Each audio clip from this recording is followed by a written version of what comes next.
Well, good morning, everyone. Good morning, good morning.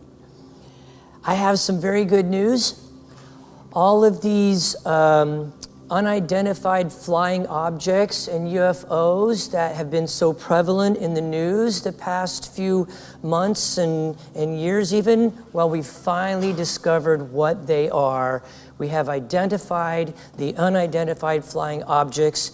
Apparently, there are some Martian billionaires who've been joyriding around the galaxy.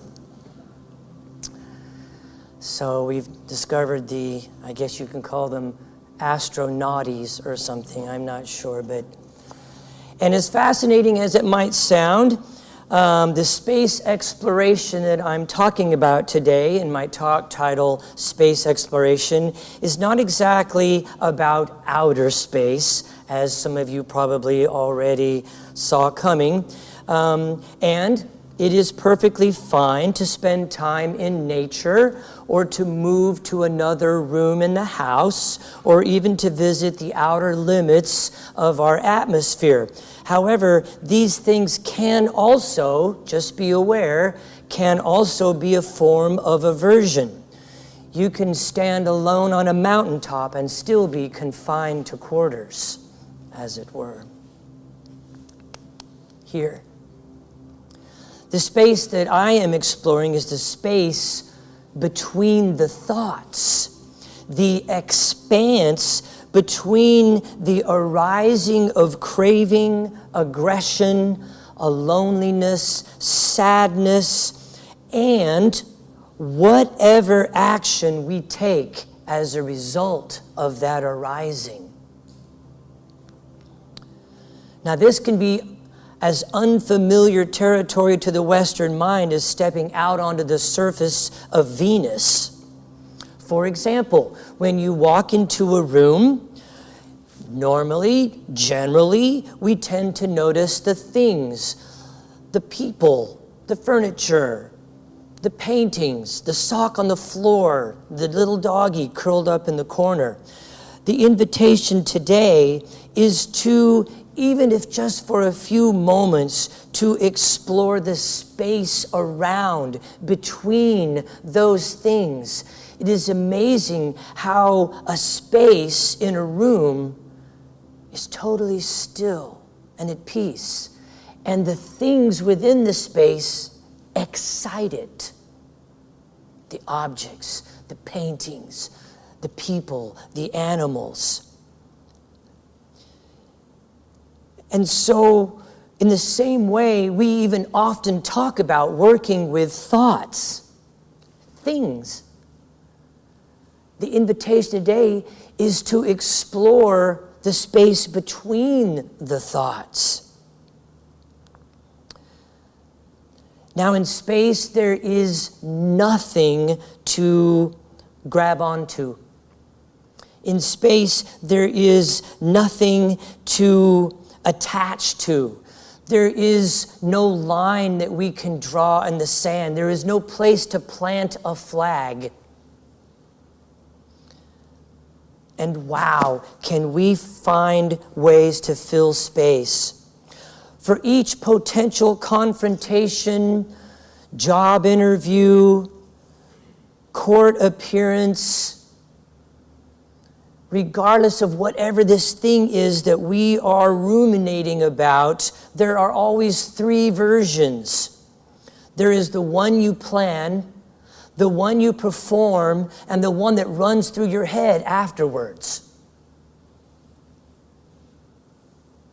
All this space just filled with videos, pictures, scenarios, possibilities. It can be fatiguing. This is our usual state. This is how delusion, grasping, and aversion are cultivated. Of course, this is not good, bad, right, or wrong. I'm not just going to sit here and say, well, stop it. Okay, see you next week. This is how it is cultivated. And it's not good, bad, right, or wrong, because the suffering that ensues from cultivating these things is what compels us to come on Sunday mornings, to come to classes during the week, to spend time on the cushion, to go deeper, to ask the bigger questions, and to look for the patterns that reoccur in our life. We need these little times that we bump into the wall to go, oh, I see, I've swung too far to one side or the other, and to come back to the path. The path is not a straight and narrow shot. It's very much like a bowling ball with bumpers.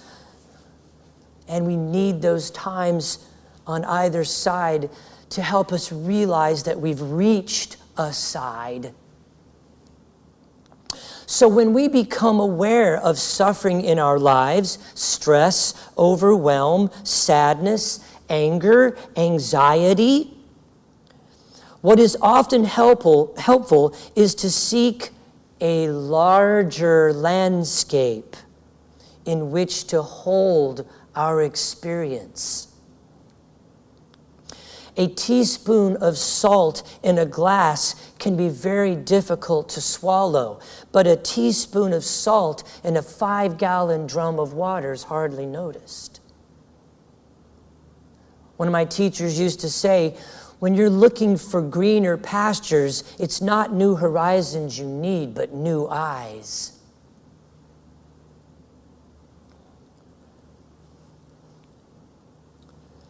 So this is not only to expand our awareness, is not only a skillful means of coping with difficulty, but it is also an aspect of mindfulness and awareness. Not to forget that our lives are always more expansive than we think them to be, especially when we are unable to move beyond a specific problem or a challenging, reoccurring emotion or situation. A spacious mindfulness practice can benefit a sense of larger perspective, a bigger picture, an openness that can soothe the mind and calm the heart. And even if this practice does not completely do this every single time, it may do it enough that we can be present one more moment, one more hour, one more day, to allow the boundless qualities of life to arise and remind us that a clear mind and an open heart are possible, even in the most difficult of circumstances. Our teachers try to remind us of this with little phrases that may be just a few words, but are huge, that point us towards spaciousness and expanse as they turn to us and say, "This too will pass." Can you feel the expansion in that? We go from this little tiny small world that we have focused everything on, and we have forgotten to maintain 5% of our awareness on that which is silent, 5% of our awareness on that which is formless, and 5% of our awareness on the space around this moment.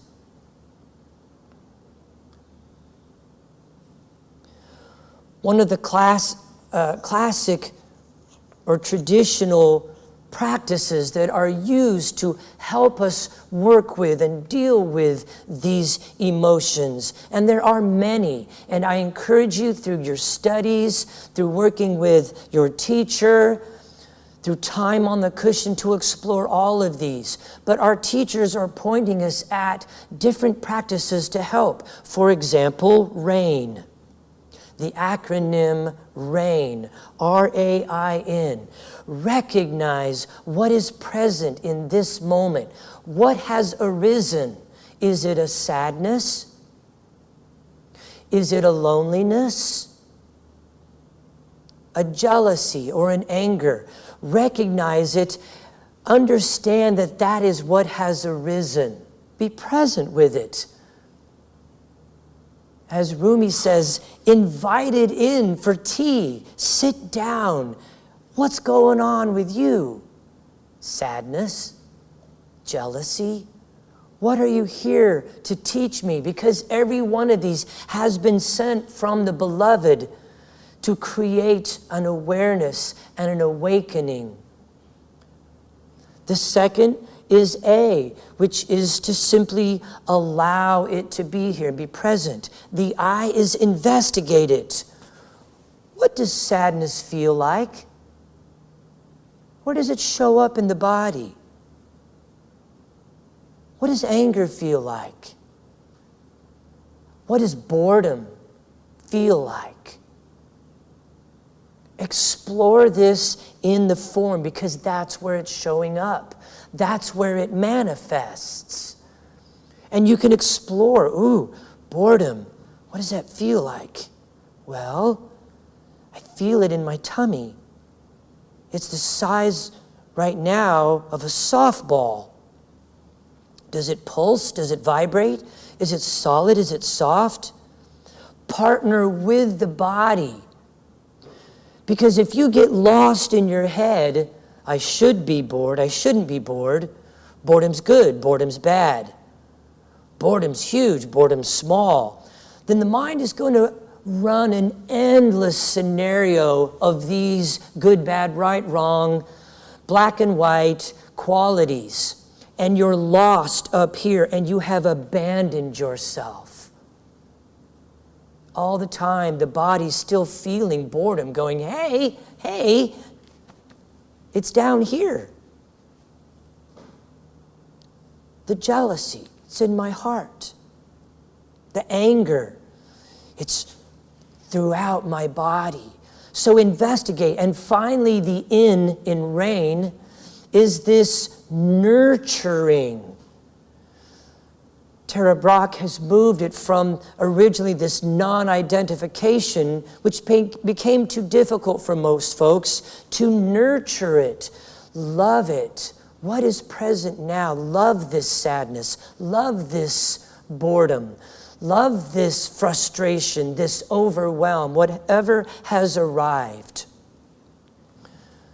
So there's one practice that our teachers have shared with us to work with the moment that we have become aware that suffering is here and now. Other teachers invite us to explore the vast mind, the blue sky mind. Okay, I am aware of frustration. Expand that. Are you aware of what is aware of the frustration? Work with that. Yes, I can feel sadness in my body. Now can you be aware of what is aware of the sadness? Be the one who knows, not that which is known. Beautiful teachings. Our teachers have invited us to play with this moment, to play with this mind-body organism that we have been given for a few years to explore. Gary Zukav calls it our biosuit. Oh, my biosuit. I kind of like it, sort of like my astronaut suit, as I explore space.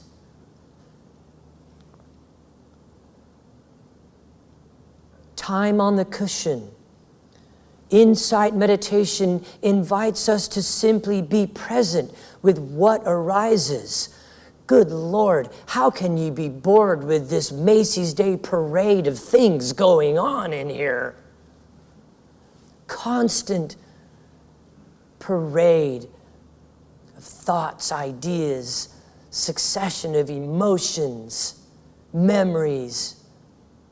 And as we cultivate our awareness of them, at the same time, we're cultivating the space around them, realizing that I can't be that if I'm aware of that.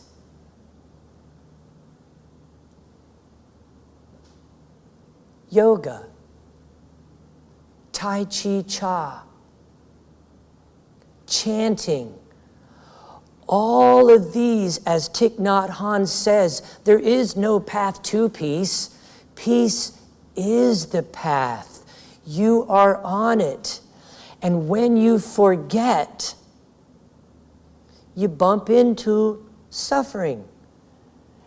And it might feel icky, it might feel small, but thank goodness for suffering, our teacher who has come to remind us that we've bumped into a side of our practice.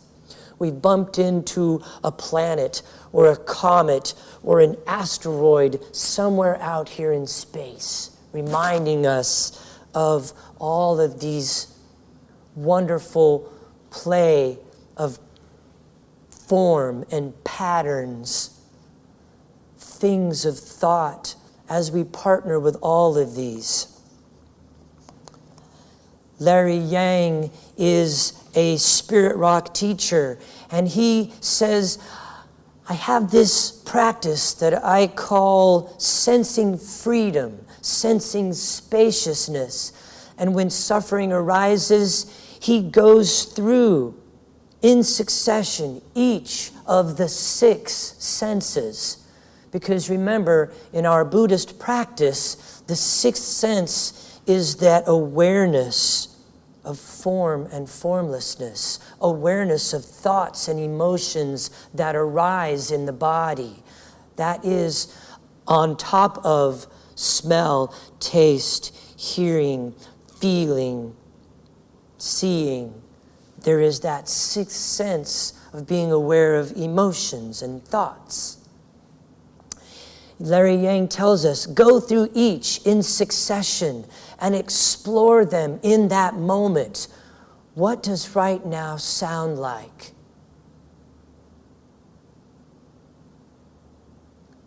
What does it look like? And that can be shapes, even though your eyes may be closed. That can be colors. That can be the videos that you run in your mind, images that pop up. What does it feel like right now? Does it feel agitated? Does it feel icky? Then explore that. And he runs through giving balance and equal time to each of the 6 senses. And this cultivates an amazing spaciousness. It's a paradox, isn't it?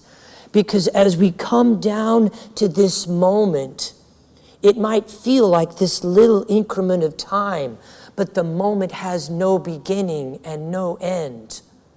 The moment is not limited by skin or walls. This moment we share with all beings in all places. It is when we get caught up in past and future of the egoic mind that we're alone.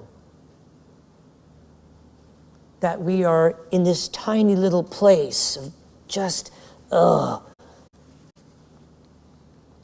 But in presence is vast, and the human heart is boundless.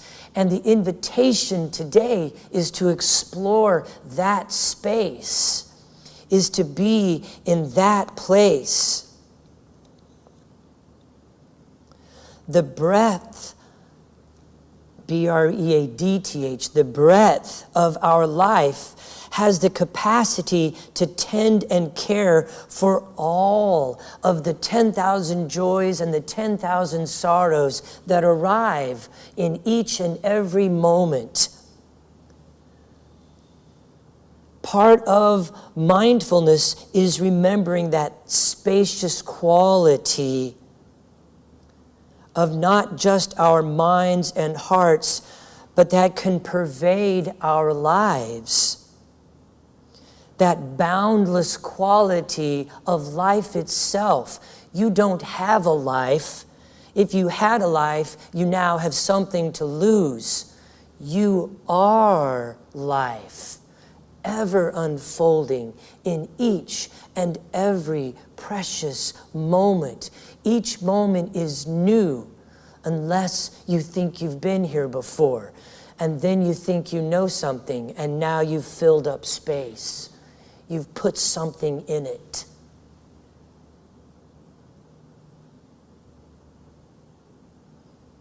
It is the mystery of each moment that unfolds that we open to. It is the possibilities of the next moment and more freedom and greater peace. And so I would like to close today by sharing with you this poem by Major John Gillespie McGee, a pilot from the 1940s and a poet. Oh, I have slipped the surly bonds of earth and danced the skies on laughter's silvered wings. Sunward I have climbed and joined the tumbling mirth of sun-split clouds and done 100 things that many have not even dreamed of, wheeled and soared and swung high in the sunlit silence. Hovering there, I have chased the shouting wind along and flung my eager craft through footless halls of air. Up, up the long, delirious, burning blue, I have topped the wind-swept heights with easy grace, where never lark or ever eagle even flew. And while with silent, lifting mind I have trod the high, untrespassed sanctity of space, put out my hand and touched the face of God.